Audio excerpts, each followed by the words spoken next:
चलिए जनाब, ये हॉप ऑन हॉप ऑफ बस मैंने ली है। रेykjavik के बता रहे हैं कि वर्ल्ड war II में यहाँ पे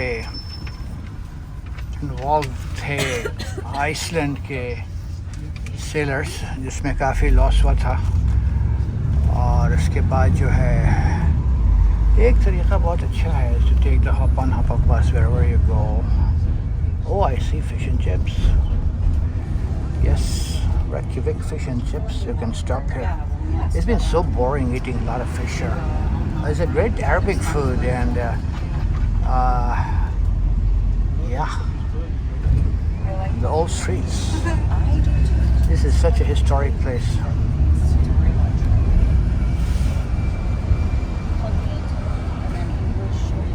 I took the hop on hop off for 2 days. So you could see the entire city of Reykjavik, and you could stop as you wish. The buses stop in different locations every half an hour. यहाँ पे जो है Maritime Museum है to the right. और यहाँ पे I think I should come and stop by to check out the maritime equipment and ships and all that.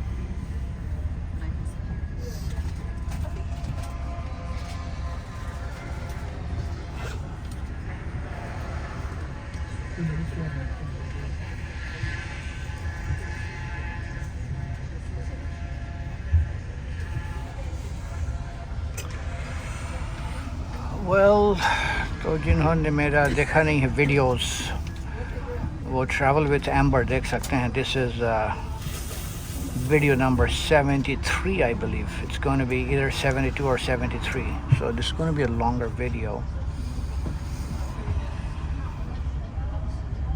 और बहुत सी चीज़ें यहाँ देखने के लिए हैं. ये होता है कि हमारे देसी लोग हैं, they don't come here, but boy, the natural beauty is so gorgeous.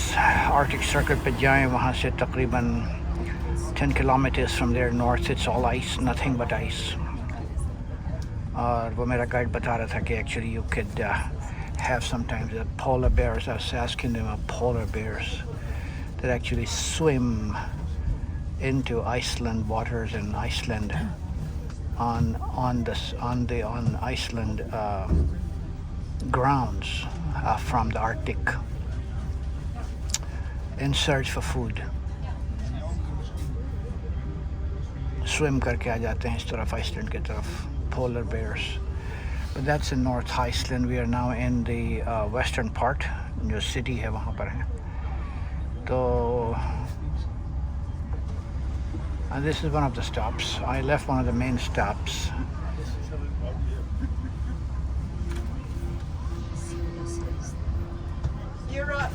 जिसका नाम था Harpa Building. वहाँ से निकल के हम लोग दूसरे स्टॉप पर आए हैं अभी. हम लोग मीनिंग मैं इंडिविजुअली ट्रैवल कर रहा हूँ. I also stopped at the House of Collections. There are a lot of smaller museums, but that is more for people who are into the artwork.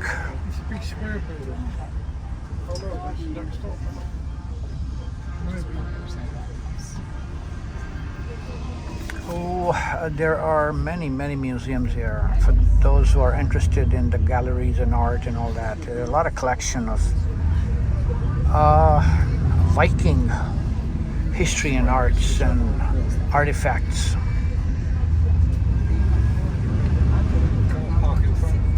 Here's another museum right here, Saga Museum. Walk with the Vikings. It says become a Viking. America में बहुत से जो colleges होते हैं उनके teams, चाहे वो football हो या बास्केटबॉल हो या और दूसरे स्पोर्ट्स हों, इसी तरह के नाम उनके होते हैं. वाइकिंग्स है. और इसलिए कि बहुत से लोग जो अमेरिका में मूव हुए, इमिग्रेट किए, तो इन जगहों से किए थे 100 साल पहले या 50 साल पहले. तो उन्होंने नाम भी इसी तरह का रखा है अपने वहाँ ने शहरों का. वो तो मुल्क खुद एक नेटिव लोगों का था, जिनको एक ज़माने में रेड इंडियंस कहते थे, मगर वो ख़राब समझा जाता है। तो उनको नेटिव कहते हैं, नेटिव अमेरिकन्स।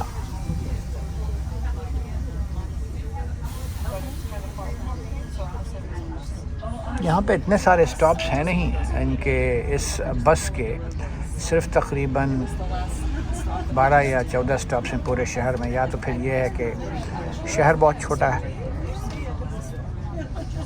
मगर मैं trying to make a movie where you can see all the different stops and the different places where you can go to when you stop. This looks like a restaurant. Brigjan says fresh seafood, steak, brewery, and house beer selections. And look at the name of the street, so hard to pronounce. Grande Gardur. Grande Gardur. It's probably D is pronounced like something else. They have some alphabets in Icelandic which is not found in English language. And they have different pronunciation as well.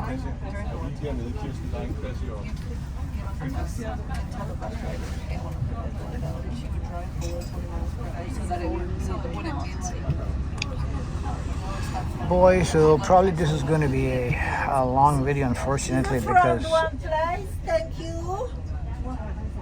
In front? Okay, thank you. there's somebody sitting near me here, which is fine. Hello, sir. How are you doing? Fine, thank you. Yeah. How are you? Traveling from where? Denmark. Denmark. All right. This is old Danish country, you know. Yeah, for sure. It's so pretty. Fourth place. I bet you've been here before. No. No, it's first Our time? First time, yes. Wow. What do you see different so far? We You don't just have came any here. mountains in Denmark. Oh, you don't have mountains in Denmark. No rocks. So there's a gentleman right next to me, and I'm asking him about how he finds it different from Denmark. Sitting right next to me, coming from Denmark. I'm coming from Seattle. We have lots of mountains in Seattle. Yeah, you have Seattle. I have been to Seattle. But Denmark is no mountains. In Norway, there are a lot of mountains, though. Yeah. Yes. We have one island south of Sweden where there's rocks, but that's the only place in Denmark. Beautiful. And then, of course, Greenland, which is also Danish. Greenland is also? Yes. Yeah. There's a lot of rocks. Yeah. So we're back on the roads again.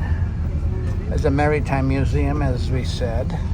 I'm probably going to stay here, come back here, check out what are some of the things at the maritime museum. This could be a very educational place for travelers, and this is why most of the travelers go anyway, to get educated, learn. There are ships in the harbor. Mathoal, the O with two dots on the top is pronounced as ah.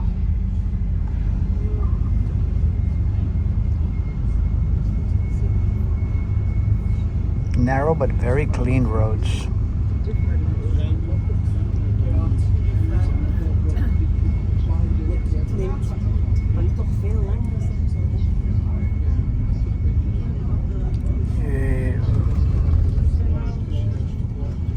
National Museum of Iceland I'm interested in going there because it has got all the history of the country.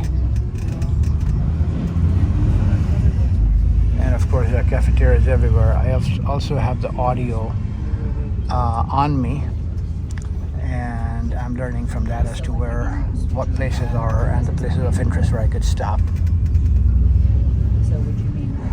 But because I've got a seat on the top of the bus, there is no wind here, I could make a nice and long video. I'm probably going to stay here, take you around on all the major stops here. There's a Lava show. Yeah. That's another place you want to go. Boy, the show yesterday was awesome. आग का दरिया जो सुनने में आता था वही देखा मैंने. अल्लाहु अकबर. तो आग का दरिया जो है वो बिल्कुल इट्स रिवर ऑफ फायर. वो उसमें ले गए हम लोगों को एक ख़ास हॉल में जिसमें वाज सो हॉट, अंदर ले जा कर के हिल्स ऑफ आइसलैंड, वाह, अंदर ले जा कर के वो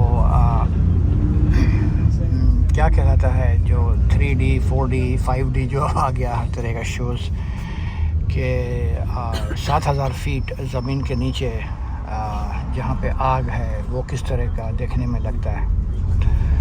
तो boy, it was so scary. It was just fire, nothing else. It was like a river of fire. And because it's a new show that they have started, they were very particular about the tourists not making any videos there, so I just could not take even a picture of it. But it's worth watching. It's worth the visit to come here, and simply for that particular show that they take you in that you know, I'm forgetting the term for it. आपको कुर्सी पे बैठा के इस तरह feel होता है कि आप कुर्सियाँ हिल रही हैं और वो पूरा स्टेज हिल रहा है, जबकि कुछ नहीं उस तरह का होता, बल्कि चारों तरफ के जो शो में स्क्रीन है पूरा 360 और ऊपर में नीचे में सब जो है वो हिल रहे होते हैं। आपकी कुर्सी स्टैटिक होती है मगर लगता है कि कुर्सी हिल रही है। उसके वजह से कुछ स्कैरी तो है वो, ख़ास तौर से जो बीमार लोग हैं या ब्लड प्रेशर है या गर्मी लगती है या एलर्जी है तो उनके लिए बड़ा प्रॉब्लम हो उसमें। मज़े की बात है कि सीट बेल्ट भी नहीं लगाया था उन्होंने।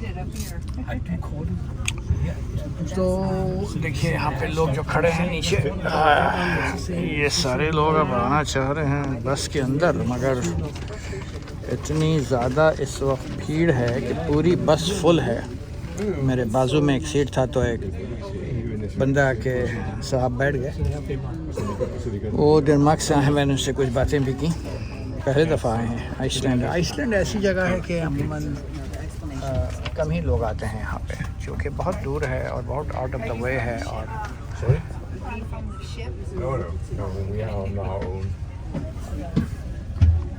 Actually, we're with our choir here. We have some contests. दूरी बहुत है। Not tomorrow, but Saturday. No मजाक में अभी ट्रंप ने कहा भी था कि हम लोग जो है वो ख़रीद लेंगे आइसलैंड को वगैरह वगैरह। तो यहाँ के ज़्यादातर लोगों को बात पसंद तो नहीं आई, मगर ये है कि अमेरिका ने वर्ल्ड वॉर 2 के बाद इनको बहुत मदद की थी, इनकी आइसलैंड की। इकोनॉमिकली अमेरिका ने हैव ऑलवेज हेल्प्ड। अमेरिका ने दुनिया के बहुत से मुल्कों को शुरू से लेकर के अभी तक माली तौर पर इमदाद किया है उनका। अब वो जिस तरह से भी उसकी जो भी सियासी वजूहात रही हों, मगर जो बड़ा भाई होता है वो फिर आपको कुछ देता है तो आपसे एक्सपेक्ट भी करता है। ये तो मसला है, अब उसकी सियासत अलग है। That's a different topic altogether. Not for tourists to discuss because I'm here just to make a clip on. वो दूर में चर्च नज़र आ रहा है, यहाँ का बहुत ऊंचा चर्च है, वहाँ पर भी रुकेगी बस जाकर, जो कि बहुत लोग यहाँ आते हैं उस चर्च जाने के लिए। बहुत ऊंचा चर्च। यहाँ बड़े लोग वैसे मस्जिद का इंटरव्यू देखें इमाम का जो मेरा है कि बता रहे थे कि बड़े काइंड लोग हैं। स्कैंडिनेविया वैसे भी क्राइम वगैरह के लिहाज से तकरीबन नील है, और ये कि हाँ यहाँ पे इंतहार अरबी का वर्ड है, उसका मतलब सुइसाइड होता है कि यंग लोगों में है। हालांकि हैप्पीनेस भी है, दुनिया की सबसे ज़्यादा हैप्पी लोग उस लिहाज से हैं।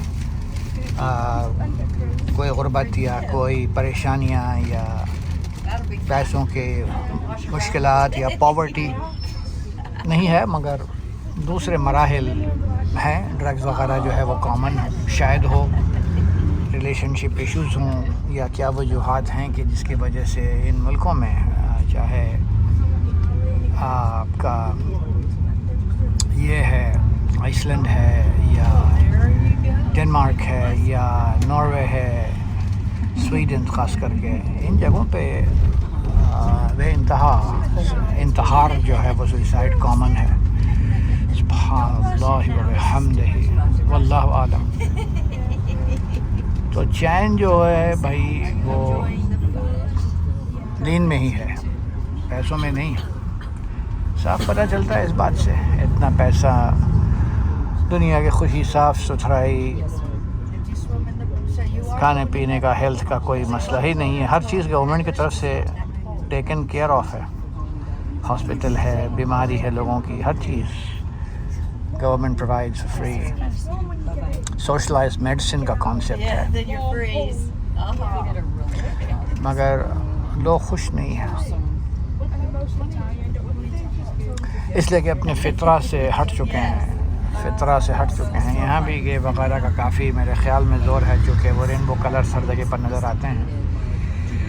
तो जो कहते हैं कि क़ना बिलक़ल्ब, वो नहीं है। जब क़नाअत ही नहीं है तो फिर तो किसी चीज़ में भी, जो भी दुनिया में मिल जाए आपको, उससे सेटिस्फैक्शन या मुतमईन्ना नफ्स मुतमईन्ना हो ही नहीं सकता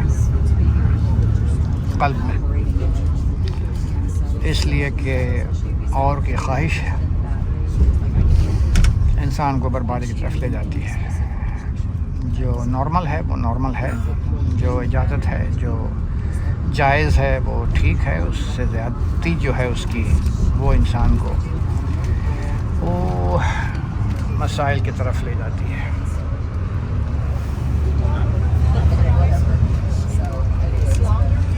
मेरी ऑडियंस का तो भाई आज फ्री ट्रिप हो गया माशाल्लाह। I am happy, I am of service to my friends and family in some ways. Yeah, I know, like, it's easier to put on layers. और मेरे बाजू में जो साहब बैठे हुए हैं, उनसे भी बातें हुई उनके मुल्क के बारे में। बहुत से लोग ऐसे होते हैं कि अकेले इसलिए भी घूमते हैं क्योंकि वो फिर चलना फिरना, देर से आना या सवेरे निकलना या देर से निकलना सब अपने हाथ में होता है। और ख़ास तौर से अगर आप एक वीडियोग्राफ़र या यूट्यूबर हैं तो फिर तो आप ज़रा सा अपनी इंडिपेंडेंस चाहेंगे। बहरहाल शौक़ की बात है।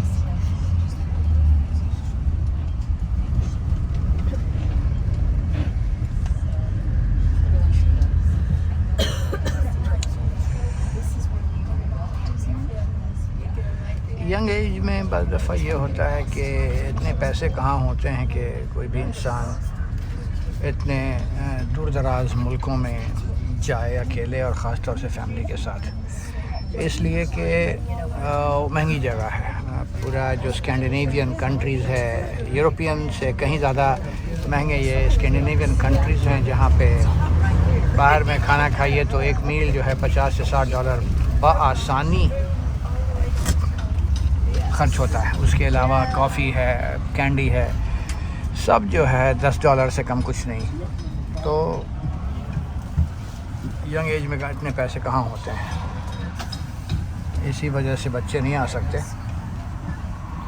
और जो बच्चे नज़र आते हैं माँ बाप के साथ, वो यही है कि पेरेंट्स के साथ आते हैं और इसी एरिया के होते हैं, इसीलिए ज़्यादा दूर के लोग यहाँ पे हैं नहीं। ज़्यादातर टूरिस्ट जो भी हैं वो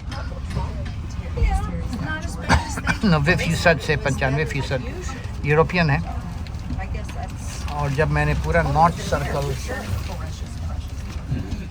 और साउथ सर्कल का टूर लिया तो उसमें कुछ चाइनीज़ वगैरह थे और बकिया नहीं थे, कोई इंडियन वगैरह, इधर पाकिस्तानी देसी लोग नज़र नहीं आते।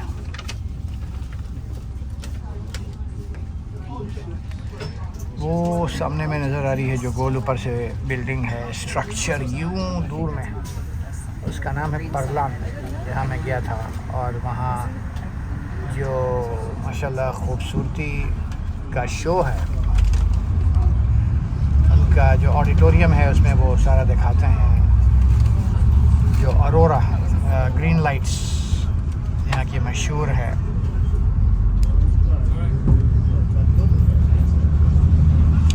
वो है सीधे हाथ पे सारी बिल्डिंग्स जो हैं वो इसमें नज़र नहीं आ रही हैं, वो सारी यूनिवर्सिटी है, यूनिवर्सिटी ऑफ आइसलैंड। में दिखाता हूँ राइट करके कैमरे को।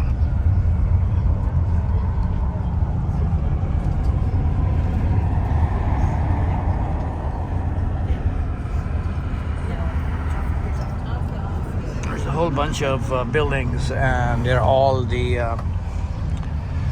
part of the University of Iceland, जहाँ पे ये बता रहे हैं कि ख़ास तौर से मैरीटाइम का तो बहुत बड़ा रिसर्च सेंटर है।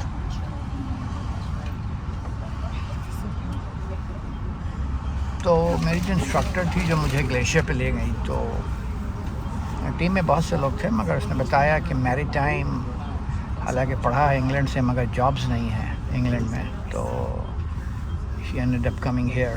और फिर मैरीटाइम जाहिर है कि वो अच्छी जगह पर होगा जहाँ पे पानी हो, समंदर हो। तो ग्लेशियर्स पे इंस्ट्रक्टर बनने की वजह ये थी कि जॉब जो है वो मैरीटाइम के कम है। और बाज़ लोगों को मैंने देखा है कि माउंटेन्स, पहाड़ों से बड़ी उनसियत होती है। ये अजीब बात है, हालांकि मैं साइकोलॉजिस्ट हूँ, हर की पर्सनैलिटी अलग होती है। अल्लाह ताला ने जो बनाया फ़ितरा सेम है, मगर शौक़ और ज़ौक़ मुख्तलिफ़ होते हैं। कि कैसे कहते हैं कि बाज़ लोगों को मक्का में ज़्यादा दिल लगता है, बाज़ का मदीने में ज़्यादा दिल लगता है। इसी तरह से बाज़ लोगों को पहाड़ों से ज़्यादा देख कर के एक्साइटमेंट होती है, और बाज़ लोगों को पानी, समंदर, दरियाओं से, आबशार से ज़्यादा लगाव महसूस होता है। तो ये अजीब बात है कि बाज़ दफ़ा लोग बिल्कुल बरक्स मिजाज के भी होते हैं, और फिर भी दोस्त रहते हैं, चूँकि उन्हें इस बात का एहतराम रहता है कि दूसरा इंसान जो है दोस्त है या रिश्तेदार है, वो उनके मिजाज का नहीं ज़रूरी है कि हो सकता हो कि ये एक इम्तहान है ज़िंदगी का। मगर ये देखें कितनी खूबसूरत जगह है कि यहाँ पे जो बिल्डिंग्स हैं उसके बीच में बिल्कुल खूबसूरत सा एक पॉन्ड बना हुआ है, और उसमें स्वान्स वगैरह पे इंतहा है। कल परसों जब मैं नॉर्थ की तरफ था तो इतनी स्वान्स मैंने कभी नहीं देखी हैं कि हंड्रेड्स में वो बड़ी बड़ी बद जो बिल्कुल सफ़ेद होती है। इसी तरह से स्विट्ज़रलैंड में भी नज़र आया था स्वान्स बेइंतहा, और फिर बाज़ ब्लैक स्वान्स। स्पीशीज़ अलग होगी या कलर अलग है वल्लाह आलम, मगर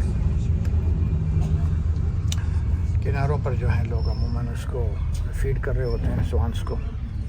यहाँ भी लोग आकर के बैठे हैं और खाने के लिए जो है उसको दे रहे होते हैं।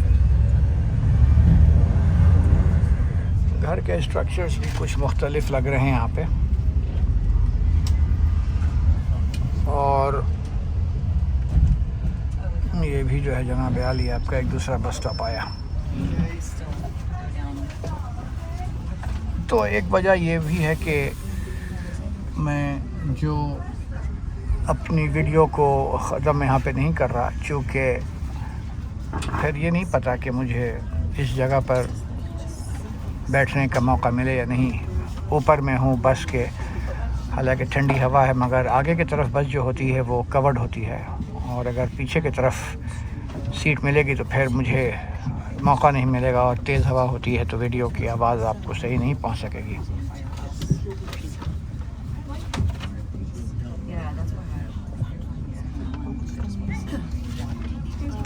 मुझे याद आ गया जब उम्रे में गया था पिछले 2 साल कबल, तो मैंने इसी तरह से पूरे मदीने शहर का वीडियो, मदीना का मतलब ही होता है शहर, अल यसरिब अल मदीना, और शहर अरबी में कहते हैं मंथ को, महीने को, और उर्दू में कहते हैं शहर जो है वो ये है कि सिटी। तो यहाँ मज़े की बात जो मैं दूसरे वीडियो में बता रहा था कि लोग इंग्लिश जो है वो उनके लिए सीखना ज़रूरी है। हालांकि यहाँ की ज़ुबान है नहीं, यहाँ की ज़ुबान आइसलैंडिक है या नॉर्डिक शायद कहलाती हो। किसी को पता है तो बता सकता है कि नॉर्डिक और आइसलैंडिक में क्या फ़र्क है। दोनों अलग अलग ज़ुबानें हैं। नॉर्डिक जहाँ तक मैं समझता हूँ कि स्कैंडिनेवियन मुल्क की कॉमन ज़बान शायद है, मगर आइसलैंडिक थोड़ी मुख्तलिफ इसलिए है कि ये बिल्कुल ओरिजिनल और प्योर है। इसमें ज़्यादा इन्फ्लुएंस दूसरी जगहों का इसलिए नहीं हुआ कि लोग यहाँ पे ट्रैवल करके आते नहीं थे आइसलैंड में।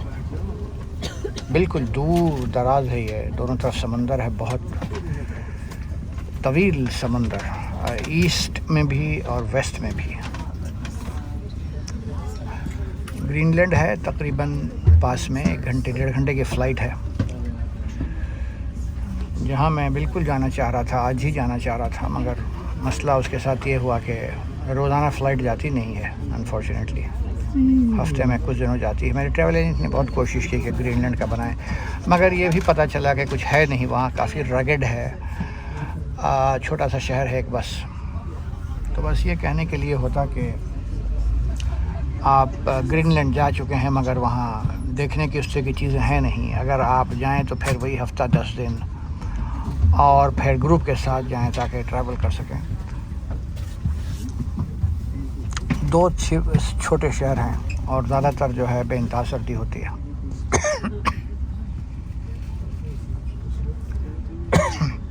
माफ़ कीजिए। तो जनाब अली बस चल पड़ी मेरी फिर से।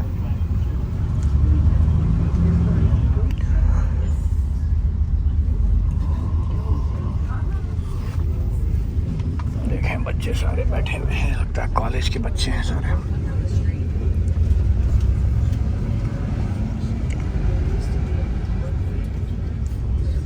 इन 1846 में ये कॉलेज बना था। 1846 का कॉलेज है जो भी मैंने दिखाया था राइट हैंड पे।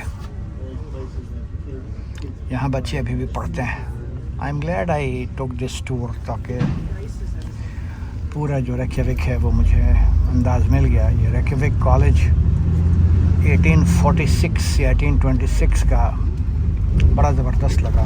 बड़ी सी बिल्डिंग है, उसके अंदर छोटे छोटे बच्चे हैं, प्रॉब्लमेट्रिक हाई स्कूल के बाद जाते होंगे वहाँ पढ़ने।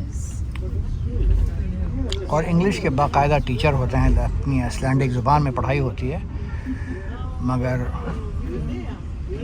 इंग्लिश और फ्रेंच दोनों पढ़ाई जाती है स्कूल और कॉलेज में।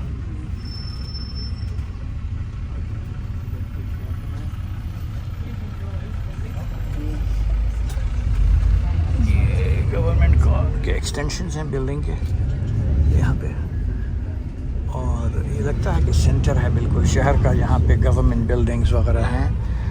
वो बड़ी सी एक बिल्डिंग नज़र आ रही है। मेरे ख़्याल में उस रास्ते पे मुझे लाया है जहाँ से लेके निकले थे, मगर अभी बहुत से और स्टॉप्स नज़र नहीं आए।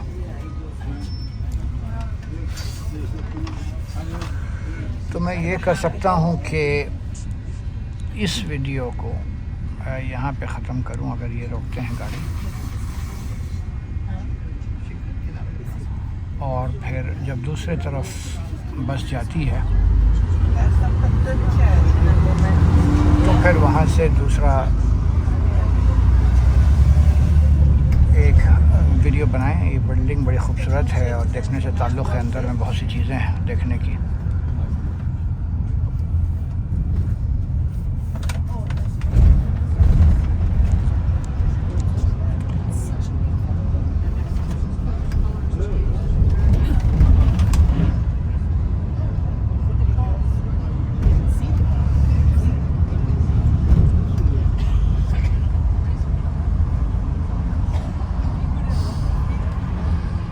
उल्टे हाथ पे हार्बर है, तो बहुत खूबसूरत है वो, और बहुत सी शिप्स खड़ी हैं। आप यहाँ की बिल्डिंग्स भी देखें जो मॉडर्न बनी हैं, वो इसी तरह की हैं जैसे अमेरिका में ख़ास तौर से सिटीज़ के अंदर जो बहुत ही मॉडर्न बिल्डिंग्स होती हैं और हीट वगैरह को प्रिजर्व करने के लिए, कंजर्व करने के लिए बनती हैं इस तरह की बिल्डिंग्स।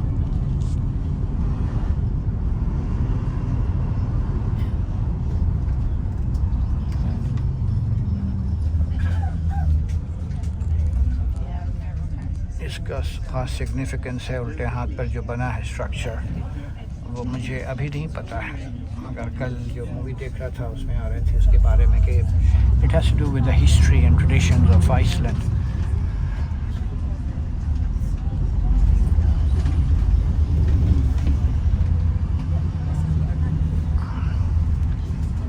ऑडियो में बता रहे हैं स्कीयर के बारे में, जो कि मुझे तो बेइंतहा पसंद आया। SKYIR स्कीयर, जो कि दही की तरह है मगर बहुत ही आला स्कीयर।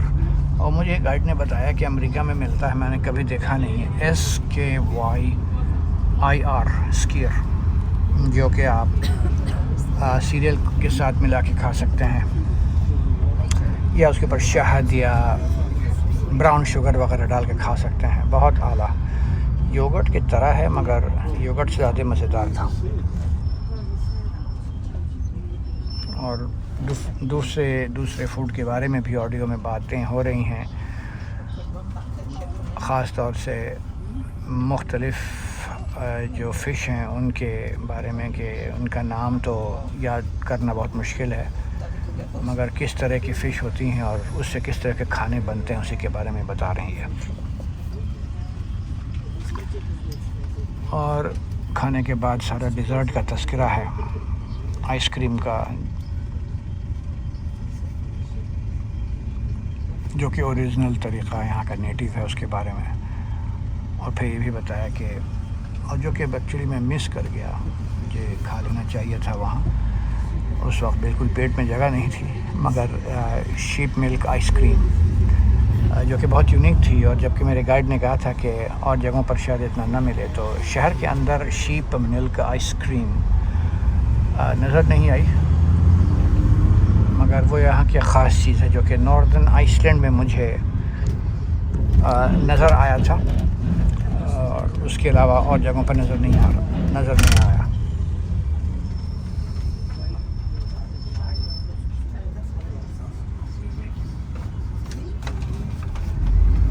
इन मिल्कों में पेडेस्ट्रियंस का काफ़ी उनके हकूक़ बहुत हैं, और अगर खुदा न खास्ता कोई भी एक्सीडेंट होता है तो अमूमन यही होता है कि गाड़ी वाले का कसूर था, जो कि पेडेस्ट्रियंस को राइट ऑफ वे है। हालांकि पेडेस्ट्रियंस को भी चाहिए कि बटन दबाने की ज़रूरत भी नहीं होती, जो कैमरा लगा होता है वो ऐसा है कि अगर कोई वहाँ पे पहुँचेगा भी तो ख़ुद से लाइट ग्रीन हो जाती है वॉकर के लिए, पेडेस्ट्रियन के लिए, तो बस और ट्रैफिक को लाजमी रुकना होता।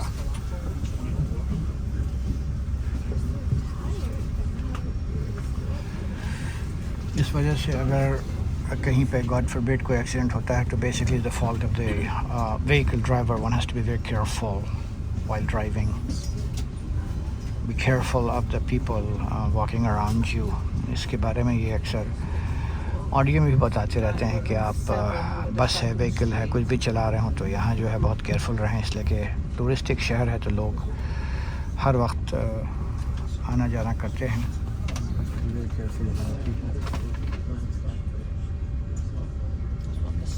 Where is our ship?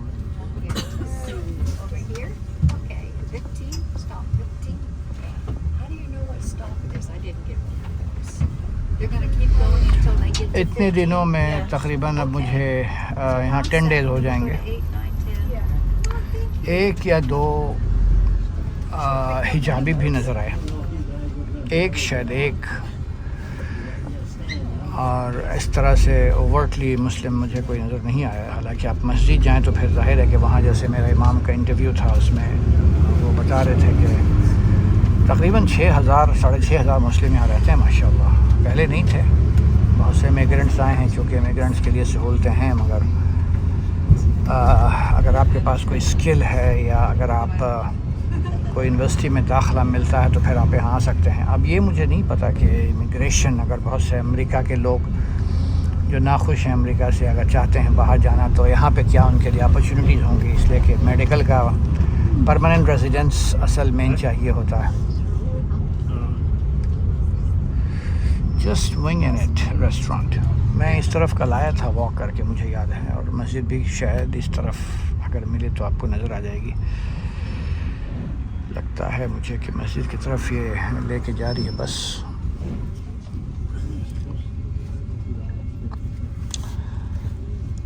अब जो लोग टूरिस्ट आते हैं वो इस तरह के जो हॉस्टल्स होते हैं इनकी कीमतें कुछ कम होती हैं। देखिए हॉस्टल लिखा है, इसकी कीमत मैंने तो खैर अपनी बुकिंग कराई ही नहीं, मेरा सारी बुकिंग जो है वो हमारे बैंक के थ्रू, बैंक कह रहा हूँ क्रेडिट कार्ड वालों के थ्रू मैंने करवाई, चूँकि उसके वजह से बड़ी आसानी हो जाती है। उन लोगों को पता होता है कि कहाँ पे जाना है, कौन से टूर कंपनीज़ हैं वगैरह। तो बिकॉज़ ऑफ दैट तो जब मैंने ख़ुद से यूं ही देखा प्राइसेस तो $95 सबसे सस्ता मुझे नज़र आया था। मैं जहाँ पर हूँ तो सबसे मामूली होटल जो है एक ट्विन बेड का वो $250 है पर नाइट, और कुछ बेहतर जो उससे है जो ज़रा सा अच्छा था, मतलब सब डिसेंट होटल हैं। कोई कहीं पे भी कोई होटल ऐसा नहीं है या हॉस्टल भी शायद ऐसा नहीं है कि आपको कहीं पे कोई मसला हो।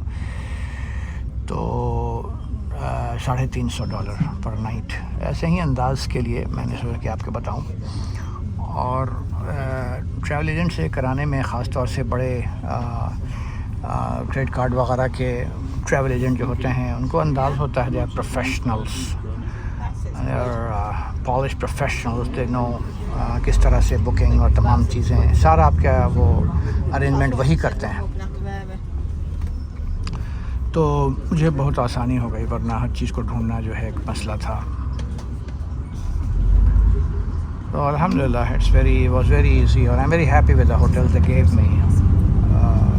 एक्सपेंसिव तो टूर होता ही है, तो अच्छा खासा एक्सपेंसिव है। आप एक बंदे के लिए अमेरिका से आने में तकरीबन $8,000 मिनिमम का ख़र्च है।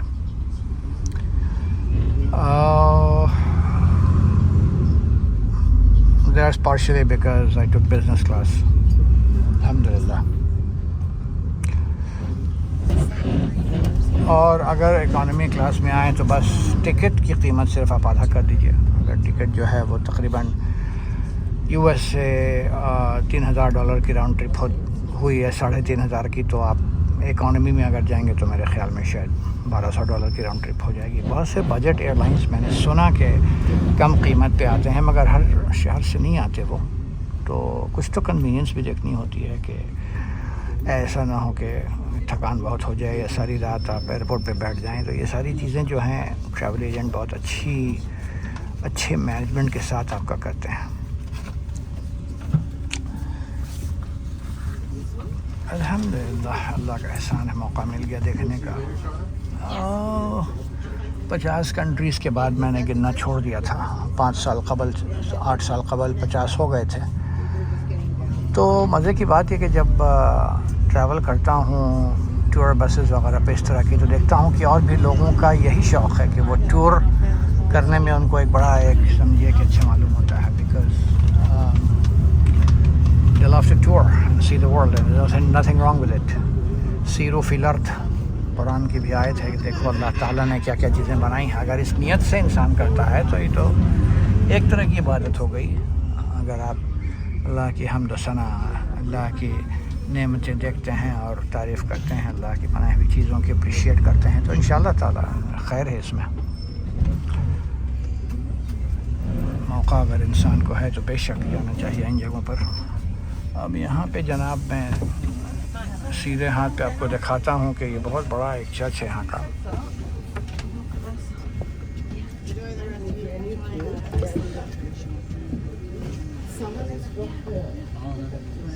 जो कि मेरे ट्रैवल एजेंट ने मुझे कहा था कि यहाँ ज़रूर जाइएगा। इत्तेफाक से अपना been able to go there, इसलिए कि अंदर की डेकोरेशन और अंदर की कुछ हिस्ट्री और वजह बनाने की और क्या कितने लोग आते हैं एंड ऑल दैट जानने के लिए एजुकेशनल होगा to go inside and check it out. Allahu alam, maybe if I get time I'll try to go there. पहले तो मैं ये जहाँ देखें लिखा है City Sightseeing Reykjavik, and this is the church stop. Is stop at the major church here in Reykjavik.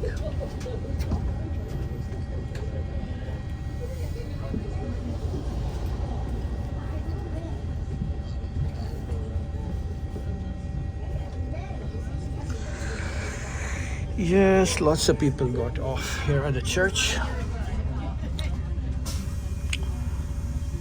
Yeah.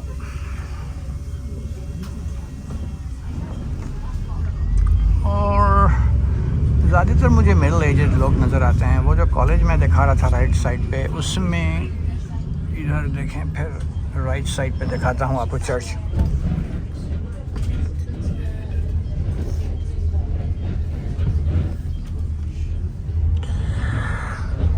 ये बता रहे हैं कि यहाँ पे जो स्ट्रीट्स हैं सारे वो मिथोलॉजिकल गॉड्स के ऊपर हैं, जो इनके क्रिश्चियनिटी से पहले मेरे ख़्याल में, और अभी भी जो इनके मिथोलॉजिकल गॉड्स हैं, हर चीज़ के अलग अलग खुदा बनाए हुए हैं, अस्तग़फिरुल्लाह, उनके नाम पे ये सारी स्ट्रीट्स हैं।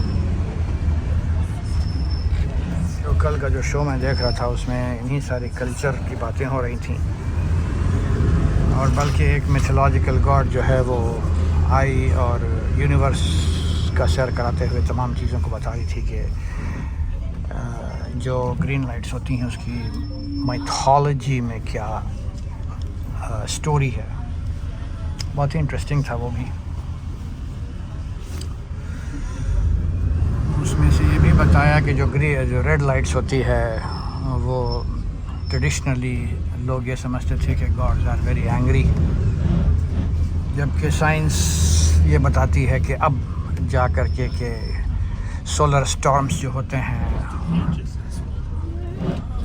उसकी वजह से ये इस तरह की लाइट खूबसूरत नज़र आती है। हालांकि there is some kind of an upheaval in the universal atmosphere, कि वहाँ के जो सूरज में एक्टिविटीज़ और स्टॉर्म्स होते हैं उसकी वजह से दुनिया की सतह तक पहुँचने में 18 घंटे लगते हैं, और उसके बाद यहाँ पे अपीयर होती है as auroras and green lights. और जो रेड लाइट है वो उसने बताया कि जब gods are very angry then they throw the green lights to show to the people that God is angry. सुब्हानल्लाह व बिहम्दिही। ये मनगढ़ंत बातें, इसीलिए देखें साइंस बहुत ही मुफीद चीज़ है, इसलिए कि जो साइंस है, जबकि हालांकि वो चेंज हो रहा है हमेशा, पहले ये साइंस बातें नहीं करती थी कि वो अल्लाह ताला की वहदानियत की तरफ ही इशारा करती है। बहुत सी चीज़ें जो कि कुरान अल करीम में दर्ज हैं उसको साइंस ने सेंचुरीज़ में सही साबित किया। तो ये कोई नहीं कह सकता है कि साइंस से हमें कोई ताल्लुक़ नहीं है। साइंस तो हमें दीन का भी इल्म अता करती है। अगर दिल में इस बात का लगन और ख्वाहिश हो कि देखें compatibility between science and religion, तो ऑब्वियसली हमें बहुत सी चीज़ें सीखने को मिलती हैं साइंस के ज़रिया। सुभान अल्लाह। ये जगह जनाब बस स्टैंड है जिस पे मैं आया था एयरपोर्ट से, बस लेकर के आई थी। $33 from the airport to this bus stop. मेरे ख़्याल में मैं जब यहाँ बस रुकेगी तो मैं वीडियो स्टॉप कर दूँगा, क्योंकि शायद कुछ देर रुके, और फिर यहाँ से आप जनाब आली जो है एयरपोर्ट की ये बस ले सकते हैं जो खड़ी है फॉर $33। वरना अगर टैक्सी से जाएंगे तो $100 या उससे ज़्यादा लगता है शहर से एयरपोर्ट जाने में, इसलिए कि लेबर इन जगहों पे महंगी है, सस्ती है नहीं लेबर। तो one has to be very careful in how one really manages, financial management अपना करें। तो give yourself a break and give myself a break. I'm going to stop here for a while. We'll make part 2 of the hop on and hop off tour in Reykjavik Island. August 28, 2025. Travel with Amber. Goodbye.